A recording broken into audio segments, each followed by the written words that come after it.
The Galactic Council chamber buzzed with nervous energy as representatives from 12 different species gathered for an emergency session. The massive crystalline dome overhead filtered the light from 3 different suns, casting rainbow patterns across the polished floors where delegates stood, sat, or hovered according to their biology. Ambassador Zethkri of the Valorian Empire clicked his mandibles in agitation as he reviewed the data pad for the 3rd time. The insectoid diplomat's compound eyes reflected the holographic display showing a small blue-green planet in a relatively unremarkable star system. Earth, the humans called it. Such an insignificant name for what might become the greatest threat the galaxy had ever known. Fellow delegates, Zethkri's voice resonated through the chamber's translation matrix. We face an unprecedented situation. 3 cycles ago, our exploratory fleet made contact with a species that calls itself human. Initial assessments suggested they were a primitive civilization, barely capable of interplanetary travel. A ripple of confused murmurs spread through the assembly. The Thylorian representative, a tall being with flowing tentacles instead of arms, swayed forward. If they are primitive, why have you called this emergency session? Surely first contact protocols can handle another developing species. Zethkri's mandibles clicked more rapidly, a sign of extreme distress among his people. That was our assumption. Commander Vextar approached their system with a standard diplomatic vessel and a small escort. The humans were given the usual ultimatum. Submit to Galactic Council authority, accept our guidance, and integrate peacefully into galactic civilization. The chamber fell silent. This was standard procedure, used successfully for over 1,000 years across hundreds of worlds. Primitive species always chose cooperation over the alternative. They said no, Zethkri continued, his voice barely above a whisper. The silence stretched longer. Finally, the ethereal delegate, a being of pure energy contained within a shimmering field, spoke in harmonics that made the air itself vibrate. Clarification required. They requested time to consider? They asked for modified terms? No. Zethkri activated the holographic display showing tactical recordings from the encounter. They said, and I quote the translation directly, "Thanks, but we'll pass. Feel free to leave our space before we make you leave." Gasps and various species-specific expressions of shock echoed through the chamber. The representative from the aquatic Nereid collective actually fell backward into their containment pool with a splash. The recording continued, showing a human vessel that looked cobbled together from scrap metal and desperate engineering. It was roughly half the size of the Valorian diplomatic ship, and completely outgunned by the escort vessels. Commander Vextar attempted to explain the consequences of refusal. Zethkri narrated.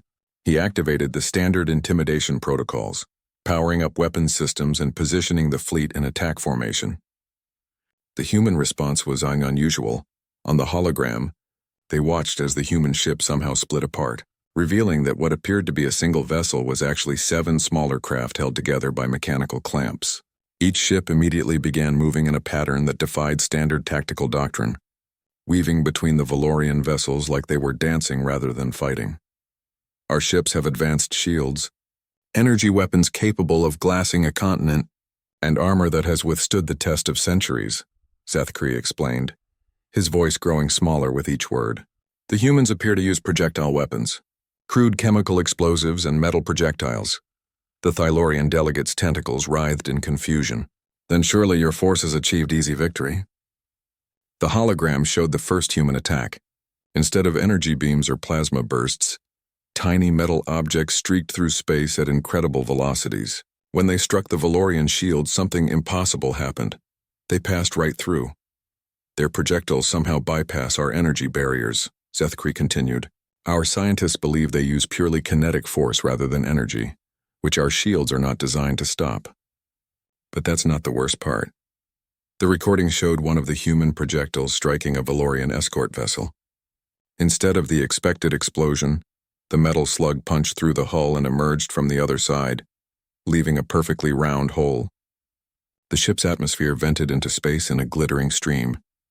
They deliberately avoided our weapon systems, life support, and engine cores, Zethkri said, his voice now barely audible.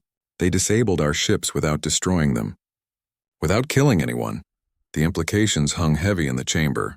Every species present had achieved spaceflight through some combination of conquest, technological superiority, or alliance with existing galactic powers.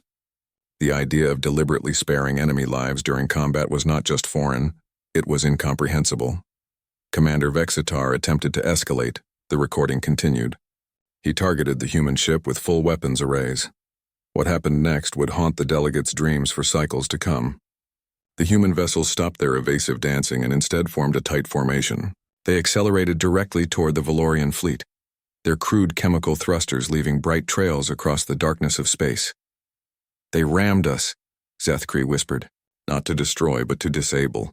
They used their own ships as projectiles, striking our vessels at precisely calculated points to disable propulsion and weapons while leaving life support intact.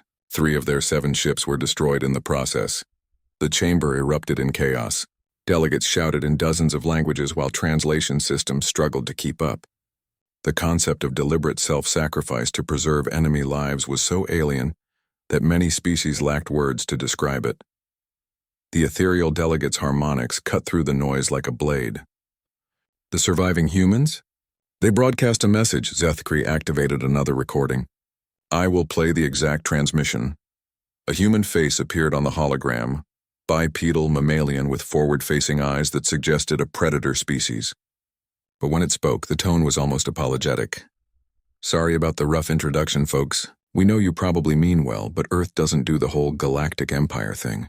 We've had enough of empires for one lifetime. Your crews are safe, and we've sent coordinates for pickup. Maybe next time try hello instead of surrender. Oh, and tell your bosses. You just picked a fight with the deadliest species in the galaxy, not because we want to be, but because we've had to be. Fair warning." The transmission ended, leaving the chamber in absolute silence. Zethkri looked around at his fellow delegates, seeing his own fear reflected in dozens of alien faces. "Fellow representatives, we have encountered something unprecedented. A species that fights with deliberate restraint, that sacrifices themselves to preserve their enemies, and that treats warfare as a regrettable necessity rather than glorious conquest." He paused, his mandibles clicking one final time. "I believe we may have made a terrible mistake." Admiral Sarah Chen stood on the observation deck of the Human Defense Station orbiting Luna, watching the steady stream of supply ships moving between Earth and the outer colonies. 3 weeks had passed since first contact, and humanity was preparing for war with the efficiency that had once built pyramids and sent people to Mars on chemical rockets. "Admiral, we're receiving another transmission from the Galactic Council," reported Lieutenant Zhang from the communication station. "Same as the others, demands for immediate surrender and integration into their authority structure." Sarah didn't turn from the viewport. "Standard response, Lieutenant. Thanks for the offer, but Earth politely declines. Have a nice day." Should I add the part about leaving our space? Not yet.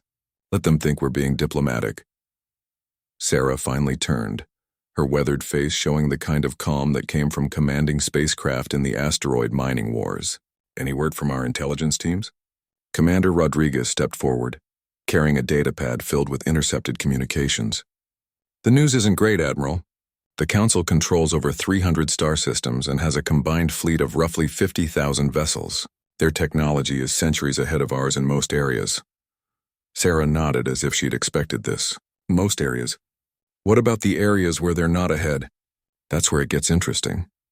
Rodriguez activated a holographic display showing comparative analyses. Their entire military doctrine is based on energy weapons and shields. They've been using the same basic setup for over 1,000 years because it works against every species they've encountered. Until now. Until now, Rodriguez confirmed. Our kinetic weapons punch through their shields like they're not even there. But Admiral, their ships are massive. Some of their dreadnoughts are over 3 kilometers long. They can absorb tremendous damage and keep fighting. Sarah walked over to study the technical readouts. The alien vessels were impressive.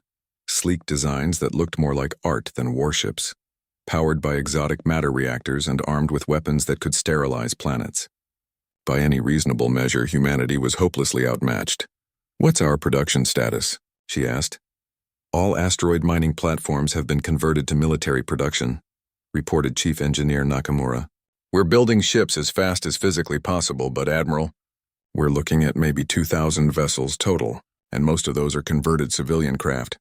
"Good. What about the special projects?" Nakamura's expression brightened slightly. The Mars yards have completed the first prototype. Project Mjolnir is ready for testing. Sarah smiled for the first time in weeks. Excellent.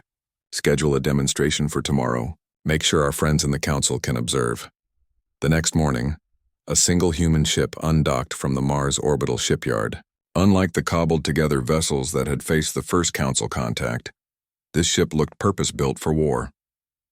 It was angular where alien ships were smooth, utilitarian, where theirs were elegant, and absolutely bristling with what appeared to be primitive projectile weapons. The ship, designation UES Hammer, took position near a defunct asteroid mining platform that had been towed into position for the test. Observing from a safe distance, Council surveillance drones recorded everything for analysis. Beginning weapons test, Captain Morrison announced from Hammer's bridge. Target, decommissioned mining station, approximate mass 15,000 tons. What happened next would revolutionize galactic warfare. Instead of the expected barrage of metal projectiles, Hammer fired a single round from its main weapon. The projectile was roughly the size of a telephone pole and appeared to be made of simple steel. It struck the mining station and passed completely through it, emerging from the other side and continuing on its trajectory toward empty space. For a moment, nothing seemed to happen. Then the mining station simply came apart, not in an explosion, but as if every structural bond in the metal had suddenly failed.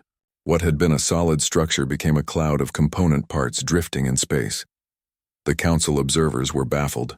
The projectile had barely seemed to touch the target, yet it somehow caused complete structural failure.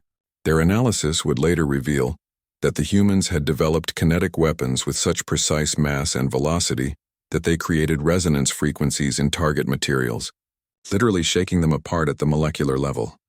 Test complete, Captain Morrison reported calmly. Weapon effectiveness confirmed. Ready for deployment. Back on the Council command ship, Admiral Korath of the Draconian Empire studied the readouts with growing unease. The tall reptilian commander had conquered 17 systems for the Council and had never encountered anything that troubled him. But these humans were different. Analysis, he demanded from his tactical officer. Sir, their weapon appears to use pure kinetic energy, but at velocities we didn't think were possible with primitive technology. The projectile was traveling at roughly 30% the speed of light. Korath's scales rippled, a sign of surprise. Impossible. No chemical propulsion system can achieve those velocities. That's correct, sir. We believe they're using some form of magnetic acceleration, but on a scale we've never seen. The energy requirements should be astronomical, and yet they achieved it. Korath studied the recording again. What about their ship construction? Surely such weapons would tear apart their own vessels. That's the concerning part, sir. Their ship appears to be built specifically to handle these weapons. The entire structure is designed around managing massive kinetic forces. The implications were staggering. While the Council had spent millennia perfecting energy weapons and shields, humanity had taken a completely different path. They had turned simple physics into an art form, learning to manipulate mass and velocity with a precision that bordered on the impossible. Sir, the communications officer interrupted, we're receiving a transmission from the human fleet. Admiral Chen's face appeared on the view screen, her expression polite but firm. Council vessels, you've been observing our weapons test. We wanted you to understand what you're dealing with before this goes any further. Korath leaned forward. You believe your primitive weapons can challenge the might of the Galactic Council? Sarah's smile was unsettling. Admiral, we're not trying to challenge anyone. We just want to be left alone. But since you seem determined to force the issue, let me explain something about humans. The view screen split, showing historical footage from Earth. Images of ancient battles, medieval sieges, industrial warfare, and finally, the devastating conflicts of the 20th and 21st centuries. We've been fighting wars for our entire recorded history, Sarah continued. Not because we enjoy it, but because we've had to. We've learned to turn everything into a weapon. Rocks, sticks, chemicals, atoms, information, even our own bodies. We've fought on every terrain, in every environment, using every possible advantage. The footage showed human soldiers in environments that would kill most alien species. Arctic wastelands, burning deserts, the vacuum of space, the crushing depths of Earth's oceans. But the most important thing we've learned is this. War isn't about having better weapons. It's about being willing to use the weapons you have more effectively than your enemy uses theirs. The transmission ended, leaving the Council fleet in stunned silence. Korath stared at the blank view screen for a long moment before turning to his tactical officer. How many ships do they have? Current estimates suggest fewer than 2,000, sir. And we have 50,000, yes, sir. Korath's scales rippled again, but this time it wasn't surprise. It was fear. Send a message to the Council. Tell them we need reinforcements.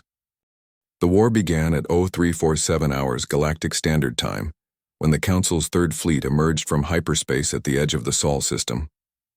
Admiral Korath commanded 300 vessels, including 2 massive dreadnoughts that had never been defeated in battle.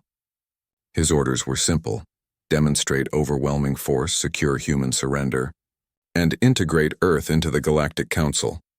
What he found waiting for him changed everything. The human fleet wasn't arranged in any formation the Council tactical computers could recognize. Instead of the traditional battle lines or defensive spheres, human ships were scattered throughout the system, in what appeared to be random positions.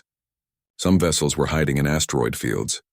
Others were using the gravity wells of planets to mask their signatures, and a few were actually inside the atmospheres of gas giants.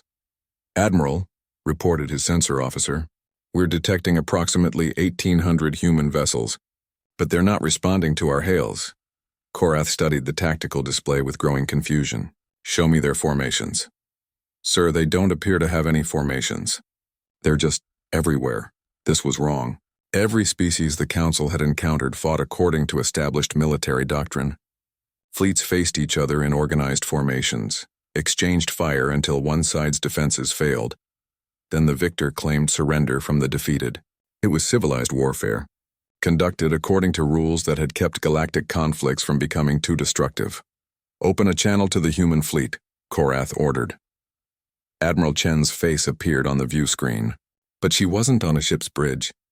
Behind her, Korath could see what looked like an industrial facility with massive mechanical equipment.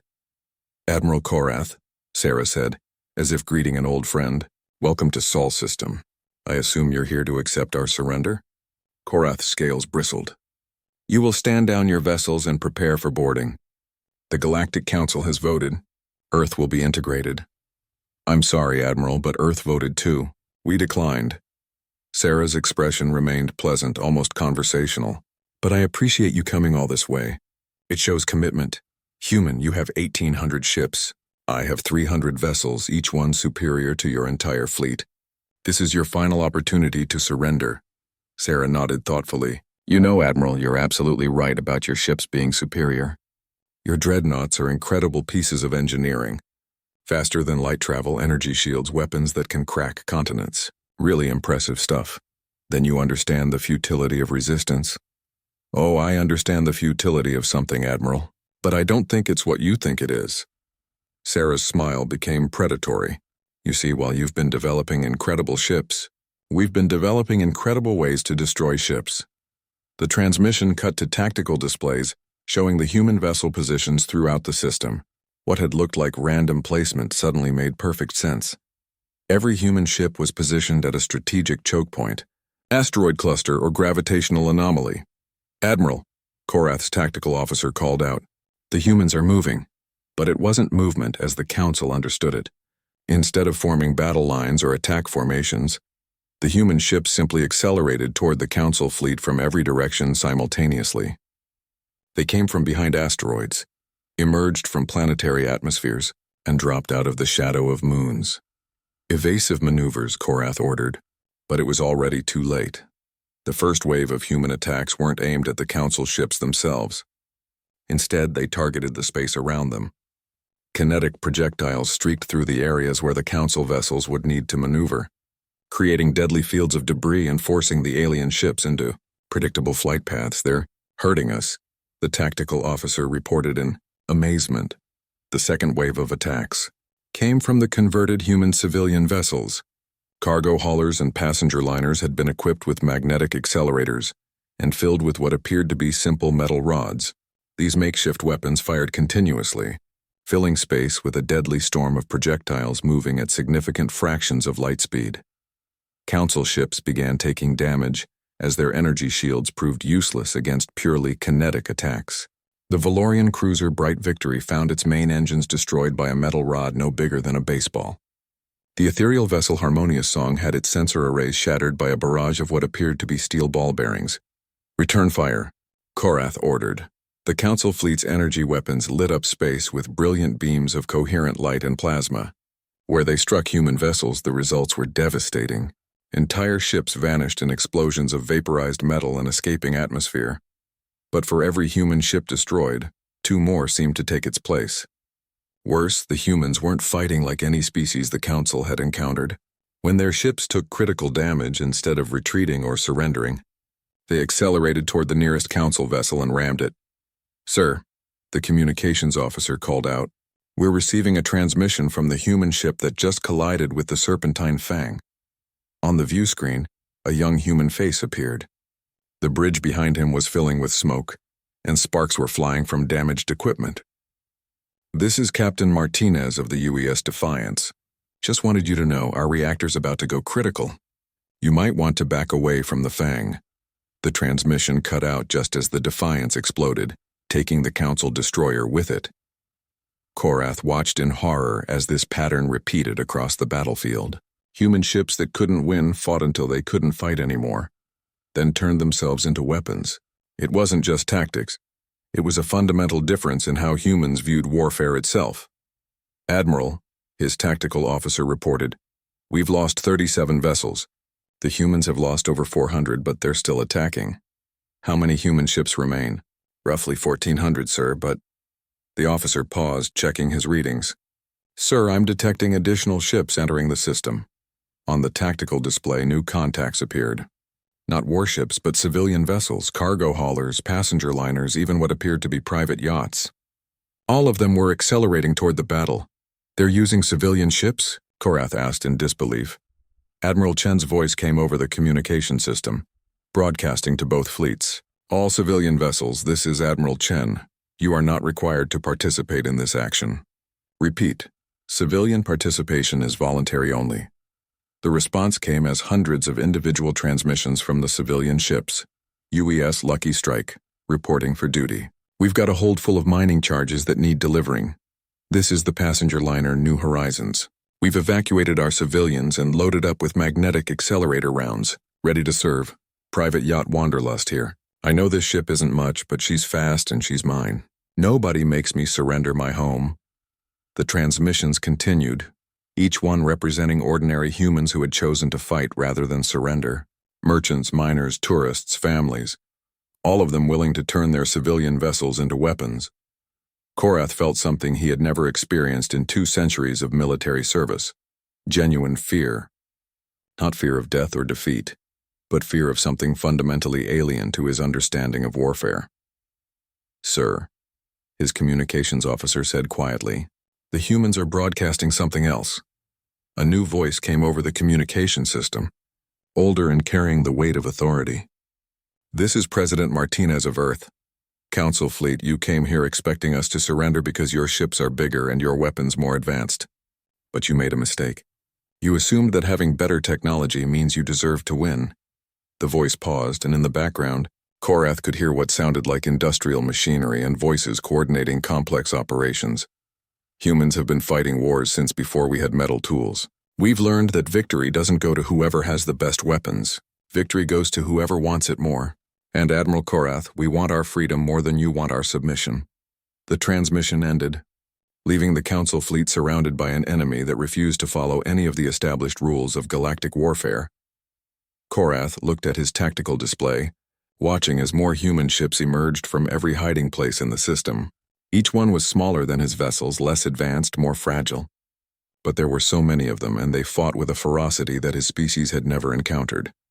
"Admiral," his second-in-command asked quietly, "should we call for reinforcements?" Korath continued staring at the display, watching as another human civilian ship rammed one of his cruisers. "I don't think reinforcements will be enough." 3 hours into the battle, Admiral Korath realized he was witnessing something that would change galactic warfare forever. The humans weren't just fighting, they were learning. Every exchange of fire taught them something new about Council tactics. and they adapted their strategy in real time. "Sir," his tactical officer reported, "the human vessels are coordinating in ways our computers can't predict. They're sharing targeting data, ammunition, even transferring crew members between ships during combat." Korath watched in amazement as a damaged human vessel docked with a cargo hauler mid-battle. Within minutes, the civilian ship had transferred its crew to the warship and rammed itself into a Council destroyer, while the military vessel continued fighting with a mixed crew of soldiers and miners. "They're treating their entire fleet as a single organism," the tactical officer continued. "Every ship is expendable, but the fleet as a whole is becoming more effective.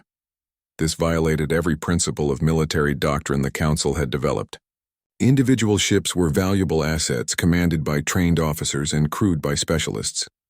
You didn't sacrifice valuable resources for temporary tactical advantage, but humans apparently saw things differently."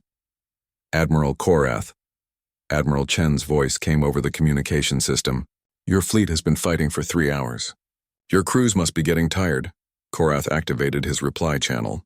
"Council ships are designed for extended combat operations. We can maintain this pace for days." "I'm sure you can," Sarah replied. "But can you maintain it for weeks, months?" The implications of her question hit Korath like a physical blow. The Council fleet was far from home, operating at the end of a long supply line. The humans were fighting in their own system, with industrial capacity, supply depots, and reinforcements readily available. "You see, Admiral, this isn't just a battle. It's a siege. You're trapped in our system, cut off from resupply, fighting an enemy that can replace losses faster than you can inflict them." To prove her point, the tactical display showed new human vessels launching from orbital shipyards around Earth and Mars. They were crude constructions, clearly built for speed rather than sophistication, but they were armed and heading for the battle. "We're building ships faster than you can destroy them," Sarah continued. "Meanwhile, every ship you lose is irreplaceable. How long can you keep this up?" Korath consulted with his fleet status reports. In 3 hours of combat, he had lost 67 vessels and suffered significant damage to many others. The humans had lost over 600 ships, but their tactics made losses almost irrelevant. Damaged vessels became weapons. Destroyed ships were replaced within hours, and their crews seemed to view death in battle as an acceptable cost of freedom. "Sir," his communications officer interrupted, "we're receiving a priority transmission from the Galactic Council." The image of High Chancellor Vethra appeared on the view screen. The ancient being's energy form flickered with agitation as it spoke. "Admiral Korath, report on the human situation.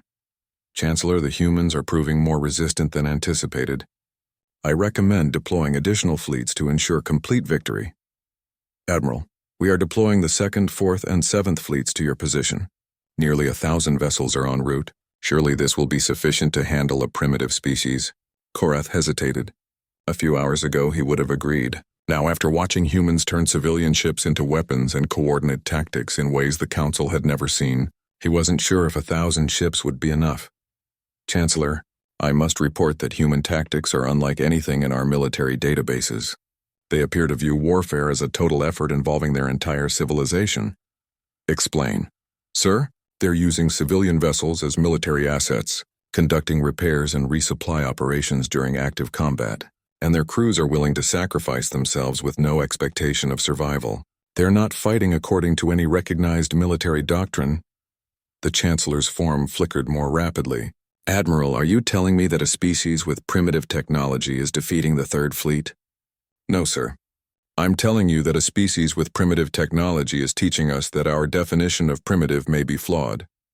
The transmission ended, leaving Korath to contemplate his situation. The reinforcing fleets would arrive in 2 days, bringing overwhelming force to bear against the human system. But would it be enough? His question was answered 6 hours later, when the first human counterattack reached Council space. "Admiral," his sensor officer called out, "we're receiving reports from the Kepler station. They're under attack by human vessels." Korath studied the incoming data with growing disbelief. While his fleet had been engaging the human forces in the Sol system, other human ships had somehow traveled to Council territory and were attacking supply bases and communication relays. How is this possible? Our intelligence indicated they had no faster-than-light capability. "Sir," It appears they've been launching ships on ballistic trajectories for weeks, possibly months. They've been planning this war since first contact. The tactical implications were staggering. While the Council had been debating how to handle the human situation, the humans had been preparing for war.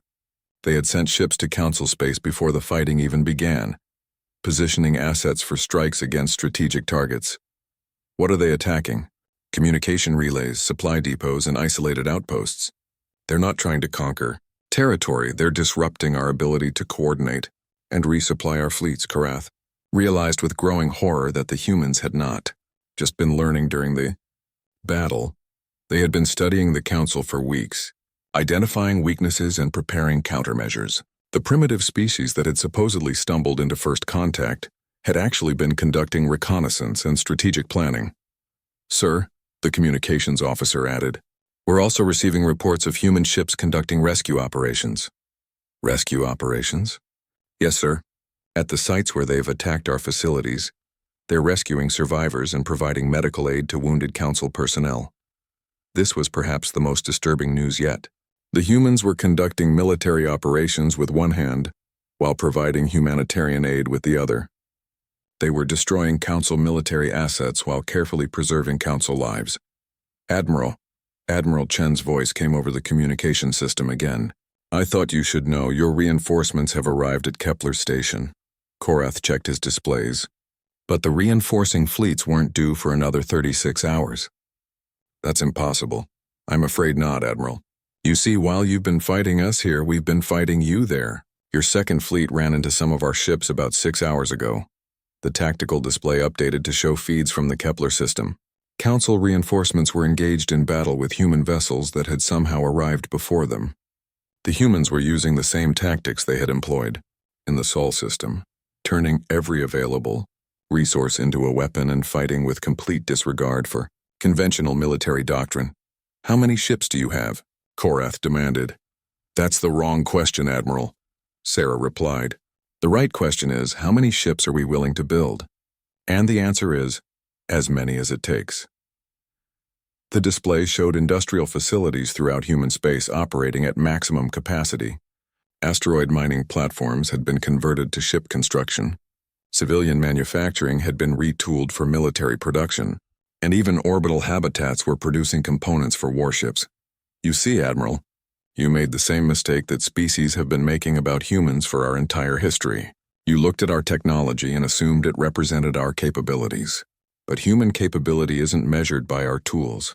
It's measured by our willingness to adapt, to sacrifice, and to never surrender when something we care about is threatened. The communication continued with Admiral Chen's voice taking on a more serious tone.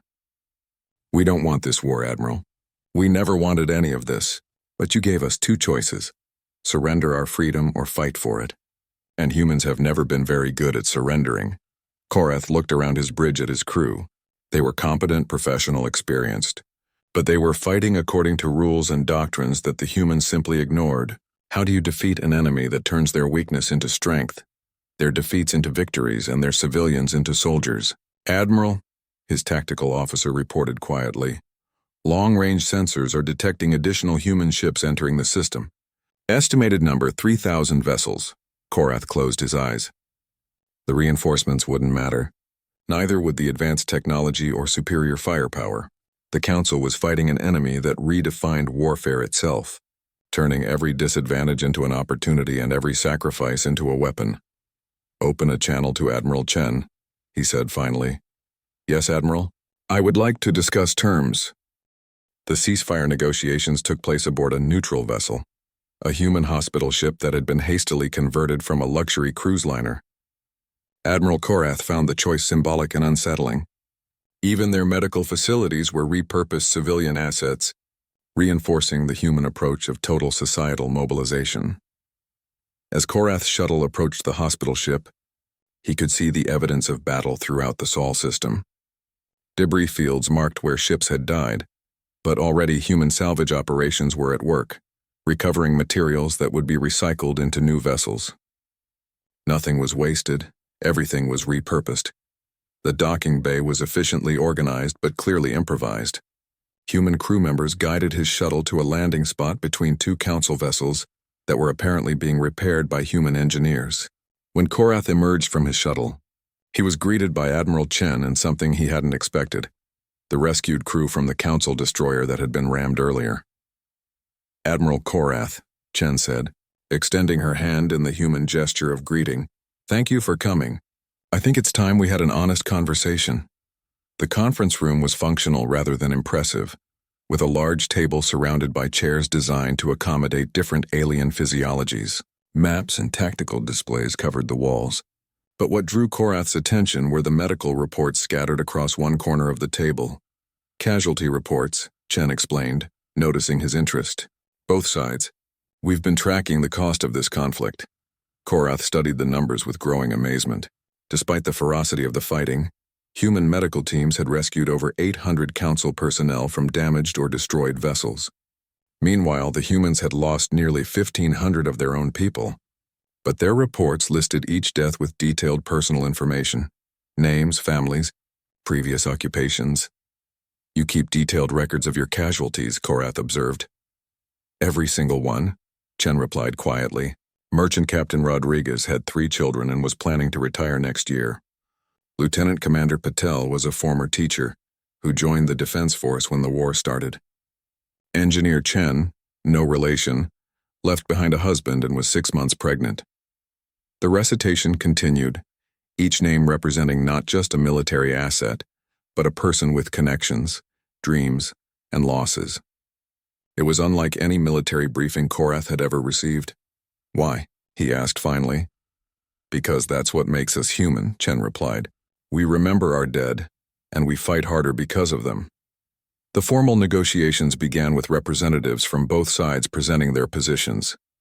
The council delegation demanded human submission to galactic authority, integration into existing power structures, and acceptance of council law. The human position was simpler: recognition of Earth's sovereignty and the right to remain independent. "The Galactic Council has maintained peace for over a millennium," argued Chancellor Vethra via holographic projection. "Integration is not negotiable. Every species must contribute to galactic stability." Admiral Chen leaned back in her chair, her expression thoughtful. "Chancellor, can you tell me how many wars the Council has fought to maintain this peace?" "The Council has conducted 47 integration campaigns and 12 compliance operations in the past 1,000 years. So 59 wars to maintain peace," Chen said quietly. "And in each case, the outcome was predetermined: surrender or destruction. This system has proven effective for a millennium. Effective for whom?" Chen activated a holographic display showing data that made several council representatives shift uncomfortably. "According to your own records, integrated species lose an average of 60% of their cultural identity within the first century of membership. Political autonomy disappears entirely within 50 years. The data was damning, showing a pattern of cultural assimilation that bordered on extinction. Species after species had been integrated until they became pale shadows of their former selves, reduced to specialized roles within the larger council structure. The greater good requires some sacrifice," Chancellor Vethra replied, but her energy form flickered with uncertainty. "And that's where humans differ from everyone else you've encountered?" Chen stood and walked to a viewport showing the ongoing battle in the distance. "We've been through this before, Chancellor. On our own world, we've seen what happens when powerful empires decide that smaller groups need to be integrated for the greater good." The holographic display shifted to show images from human history: conquered civilizations, forced assimilation, cultural genocide, and the resistance movements that fought against them. Every single time, the powerful claimed they were bringing peace, stability, and progress, and every single time they were actually bringing control, submission, and the death of diversity. Chen turned back to face the council delegation. Humans learned something from these experiences. Freedom isn't something you can give to people. It's something they have to take and keep for themselves. Admiral Korath found himself speaking without authorization from his superiors. "Admiral Chen, the Council offers protection, advanced technology, and access to galactic civilization. Surely these benefits outweigh the costs of integration." "Admiral, let me ask you something," Chen replied. "In all your years of service, have you ever been given the choice to refuse an order?" Korath hesitated. The question seemed irrelevant, but something in Chen's tone suggested deeper meaning. Military discipline requires obedience to authority. Have you ever been allowed to question council policy? To suggest alternative approaches? To disagree with your superiors without facing consequences? The questions cut deeper than Korath expected. In 2 centuries of service, he had never been permitted to voice doubts about council decisions. Dissent was disloyalty, questions were insubordination. That's what we're fighting for, Chen continued. The right to say no. The right to choose our own path, make our own mistakes, and succeed or fail based on our own decisions. Chancellor Vethra's projection flickered with agitation. This discussion is pointless. The council has decided. Earth will be integrated or destroyed. No, Chen said simply. Those aren't the only options anymore. She activated another display, this one showing tactical reports from across council space. Human ships were engaged in operations throughout the galaxy, but they weren't conquest campaigns. They were liberation missions. While you've been fighting us here, we've been talking to other species throughout council space. Species that were integrated against their will. Species that remember what they lost when they joined your empire. The reports were staggering. On dozens of worlds, local populations were rising up against council authority. Not all of them, but enough to create serious instability. And in every case, they were being supplied and supported by human vessels that had somehow penetrated deep into council territory. This is impossible, Korath breathed. Our intelligence networks would have detected such extensive operations. Admiral, you've been thinking about humans the wrong way, Chen smiled. You've been treating us like a military threat that can be contained or destroyed. But we're not just soldiers, we're teachers, engineers, merchants, doctors, and storytellers. And we've been sharing something more dangerous than weapons with the species you've conquered. What? Hope. The idea that things can be different. That freedom is possible. That you don't have to accept oppression just because it's called integration. The conference room fell silent as the implications became clear. The council wasn't just facing a military rebellion. They were facing the collapse of the ideological foundation that had held their empire together for a millennium. What do you want? Chancellor Vethra asked finally. Recognition of human sovereignty, Chen replied, and recognition of the sovereignty of any species that chooses independence over integration. Impossible. The council cannot survive such fragmentation. Then maybe it's time for the council to evolve, Chen said quietly. Maybe instead of an empire that conquers and assimilates, it's time for an alliance of free peoples who choose to cooperate. Korath looked at the tactical displays, the casualty reports, and the evidence of human operations throughout the galaxy. In less than a month, these humans had done something no species had accomplished in 1,000 years. They had challenged not just council military power, but the very concept of imperial authority. Admiral Chen, he said slowly, if we agreed to your terms, how could we trust that humans wouldn't use their freedom to threaten other species? Chen's response was immediate. Because, Admiral, the only thing humans have ever fought for is the right to be left alone. We don't want to conquer anyone. We just want to live free. She paused, looking directly at Korath. But if someone tries to take that freedom away from us or from anyone else who asks for our help, then yes, you'll have a fight on your hands. And I think you've learned by now what that means. Korath nodded slowly, understanding finally dawning. The humans weren't just the deadliest species in the galaxy because of their weapons or tactics. They were deadly because they had weaponized the one thing that no empire could ultimately defeat, the desire to be free. 6 months after the Battle of Sol, the galaxy looked very different. The Galactic Council still existed, but it had transformed from an imperial authority into something unprecedented, a voluntary alliance of free species. The change hadn't been peaceful, but it had been inevitable once the idea of choice had spread throughout council space. Admiral Sarah Chen stood in her new office aboard Terra Station, humanity's first deep space diplomatic facility. Through the massive viewport, she could see vessels from dozens of species docked at the station's various ports. But these weren't the sleek uniform ships of the old council fleet. Each vessel reflected the unique culture and technology of its builders, creating a chaotic but beautiful display of galactic diversity. Admiral, her aide reported, the Valorian delegation has arrived for the trade negotiations. They're requesting permission to tour our shipyards. Sarah smiled.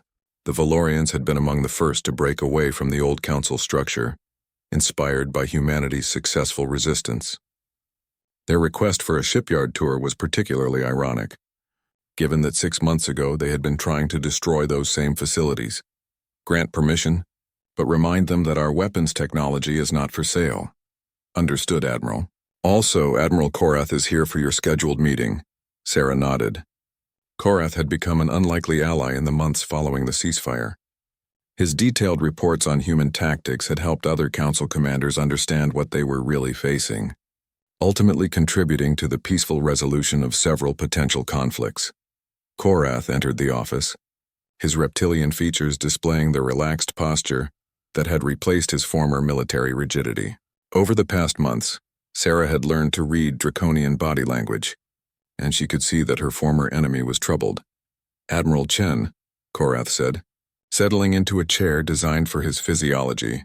We need to discuss the hegemony situation. Sarah's expression grew serious. The hegemony was a collection of species that had refused to accept the new galactic order. Unlike the Council, which had at least maintained the pretense of voluntary membership, the hegemony was openly committed to conquest and domination. They've rejected our offer of diplomatic contact? Sarah asked. Worse, they've declared that humans represent an existential threat to galactic stability and must be eliminated. Korath activated a holographic display showing hegemony fleet movements. They're massing a force of over 10,000 ships. Sarah studied the tactical data with the calm expression that had unnerved so many opponents. 10,000 ships represented the largest military force assembled in galactic history. The old council at its peak had never fielded more than half that number. Timeline? 6 weeks, possibly 8 if they wait for their reserve fleets. And they're specifically targeting Earth? Not just Earth. They've declared that any species showing human influence will be pacified. Korath's scales rippled with concern. Admiral, they're planning genocide on a galactic scale. Sarah was quiet for a long moment, considering the implications. Then she activated her communication system, opening channels to every human ship and facility in the galaxy. All human vessels and installations. This is Admiral Chen. We are facing a threat unlike anything we've encountered before. The hegemony has assembled 10,000 ships with the stated goal of eliminating humanity and any species that supports our ideals of freedom. She paused, knowing that her next words would determine not just the fate of humanity, but the future of galactic civilization. I want to be clear about what we're facing. This is not a territorial dispute or a political disagreement. This is an enemy that views our very existence as a threat to their vision of galactic order. They're not coming to conquer us, they're coming to erase us. Throughout human space, the response was immediate. Manufacturing facilities began emergency production schedules. Civilian vessels reported for military conversion, and off-duty personnel returned to active service. But the most significant response came from an unexpected source. Admiral Chen came a transmission from the Valorian homeworld. This is Admiral Zethkri. The Valorian Republic formally requests permission to join the Human Defense Fleet. Similar messages began arriving from across the galaxy. The Thylorian Collective, the Nerid Federation, the Ethereal Communion, and dozens of smaller species that had gained independence in the wake of the Council's transformation, all volunteered their fleets to defend humanity. Admiral, Korath said with something approaching amazement, you have allies offering to die for you. 6 months ago, most of these species had never heard of humans. That's what happens when you fight for principles instead of territory, Sarah replied. When people see you're willing to die for freedom, they start believing that freedom is worth dying for. The next few weeks saw preparations on a scale that dwarfed even humanity's mobilization for the Council War. But this time, humans weren't fighting alone. Valorian energy weapons were integrated with human kinetic systems, Thylorian sensors were networked with human fire control, and Nerid aquatic specialists developed new tactics for fighting in the liquid environments of certain star systems. More importantly, human military doctrine was being shared with species that had never conceived of total war.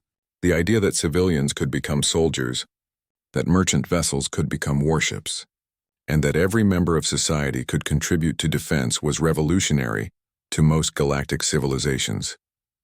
The difference, Admiral Chen explained to a gathering of Allied commanders, is that we're not just defending territory or resources.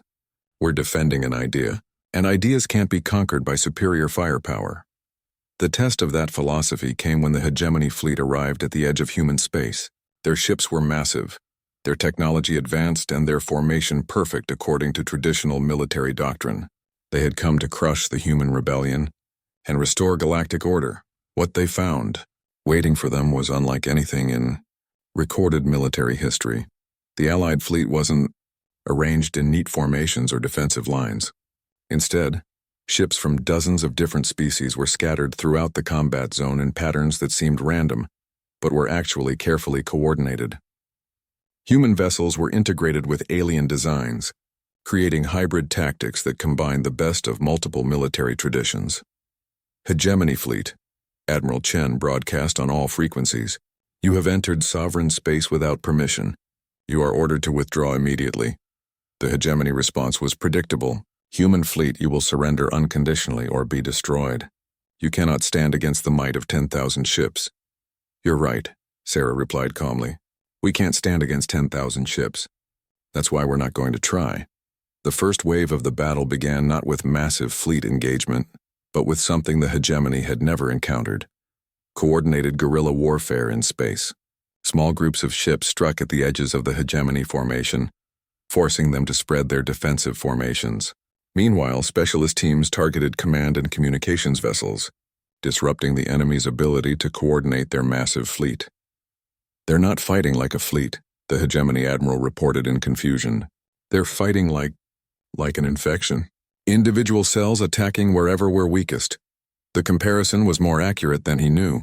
Human military doctrine had evolved beyond traditional concepts of fleet engagement. Instead of treating the battle as a contest between organized forces, they were conducting warfare as a complex system of interconnected actions, each one designed to support and amplify the others. As the battle continued, something even more significant began to happen. The hegemony forces, despite their superior numbers and technology, began to suffer from a problem they had never encountered: defection. Admiral, a hegemony communications officer, reported, "We're receiving surrender transmissions from our own ships." "Impossible, sir. The crews are saying they've been contacted by liberation forces. They're being offered the chance to join the Alliance as free species." This was perhaps the most devastating human weapon of all: the promise of choice. While the battle raged, human specialists were broadcasting directly to individual hegemony crews, explaining the principles of the new galactic order and offering alternatives to imperial service. "You don't have to be slaves to your government," the human messages said. "You can choose freedom. You can choose to fight for yourselves instead of for someone else's empire." The hegemony fleet began to fragment as entire squadrons switched sides or simply withdrew from combat. What had started as a force of 10,000 ships became 8,000, then 6,000, then fewer as the idea of freedom spread through their ranks like a virus.